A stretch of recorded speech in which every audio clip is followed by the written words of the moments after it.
இந்த ரமலான் இது நம்முடைய முடிவுகள் எப்படி இருக்கணும்? முடிய போது அல்லாஹ்வுடைய கிருபையால இன்னொரு 3 நாட்கள் தான்.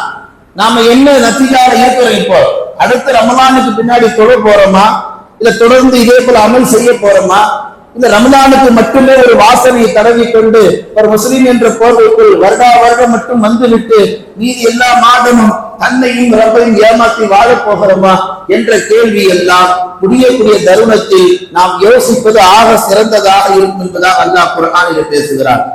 என்று சொன்னால் அமல்களில் இருக்கக்கூடிய அந்த ஆரம்பத்தில் இருக்கக்கூடிய அந்த தோஷ், ஒரு வகையான ஒரு விழிப்புணர்வு நீங்க கவனிச்சிருப்பீங்கன்னு நினைக்கிறேன். பிறக்கும் பொழுது நம்மள்ட்ட ஒரு ஆர்வம் இருந்துச்சு. இன்னைக்கு தராவியா, ஃபர்ஸ்ட் தராவியா, இன்னைக்கு அலிஃப்லாம் ஓடுவாங்க, இன்னைக்கு முதல் நோன்பு பிடிக்க போறோம், இஃப்தார் நோன்பு திறக்க போறோம், ஒரு ஜோஷ் இருந்துச்சு. அந்த ஆர்வத்தில் இருந்த அந்த ஜோஷ் ரமலான் எல்லா நாட்களையும் கடந்து வந்தோம், முடிய போகுது. இதே ஜோஷ், இதே ஆர்வம் ரமலானுக்கு பின்னாடி இருக்குமா அப்படின்றதை நாம் நமக்குள்ள கேள்விகளை எழுப்பிக்கிட்டே இருக்கணும்.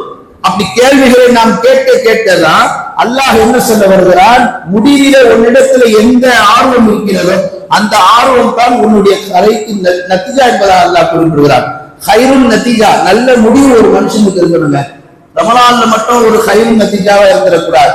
ரமலான் அல்லாத காலங்களிலும் நம் மௌத்து வரைக்கும் ஹைருன் நத்திஜா, சிறந்த முடிவு நாம் பெறக்கூடிய மக்களாக இருக்கணும். ஷர்ருன் நத்திஜாவா மாறிடக்கூடாது. நம்முடைய முடிவு தீங்கானதா கெட்டதா ஆயிடக்கூடாது. இதெல்லாம் ரமலானுடைய நெருக்கத்துல, முடியக்கூடிய தருணத்துல, முடிய போகும் ரமலான்ல நம்முடைய முடிவுகளை சிந்திக்க ஒரு ஏற்றமான நாட்களாக இருக்கிறது.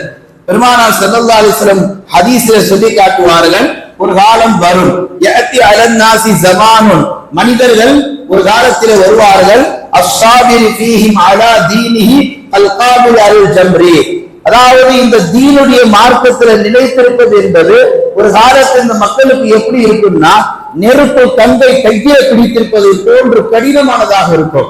ரமலானுக்கு பின்னாடி தொழுகைன்றது பெரிய கசப்பா இருக்கும். ரமலானுக்கு பின்னாடி குர்ஆனை ஓதுவது என்பது ஒரு பெரிய கசப்பா இருக்கும். ரமலானுக்கு பின்னாடி நல்ல அமல்களை தொடர்ந்து செய்வது என்பது ஒரு பெரிய கசப்பா இருக்கும். ரமலான்ல அது பெரிய இனிப்பாக ரொம்ப இன்பமா இருக்கும். ரமலானுக்கு பின்னால் ரசூலுல்லாஹ் சொன்ன அந்த ஒரு காலம் வெகு தூரம் இல்லை, இன்னொரு 4 நாட்கள் கழிந்தால் போதும் உண்மையிலே பயபக்தியாளர்கள் யார், உண்மையிலே முத்தகின்கள் யார் என்பது சஃப்புகளிலே நாம் கணக்கிட்டுக் கொள்ளலாம். அயாத்தி அலன்னாசி ஜமான், ஒரு காலம் வரும், மக்கள் எல்லாம் எப்படி இருப்பார்கள், நெருப்பு தந்தை கையில பிடித்திருப்பார்கள். அது எப்படிப்பட்டதாக இருக்கும், ஒரு சுன்னத்தை ஹயாத்தாக்க அவ்வளவு தடுமாறுவார்கள், ஒரு ஃபர்லை நிறைவேற்ற அவ்வளவு தடுமாறுவார்கள். பல கட்ட யோசனைகள், தொழுகைக்கு போகலாமா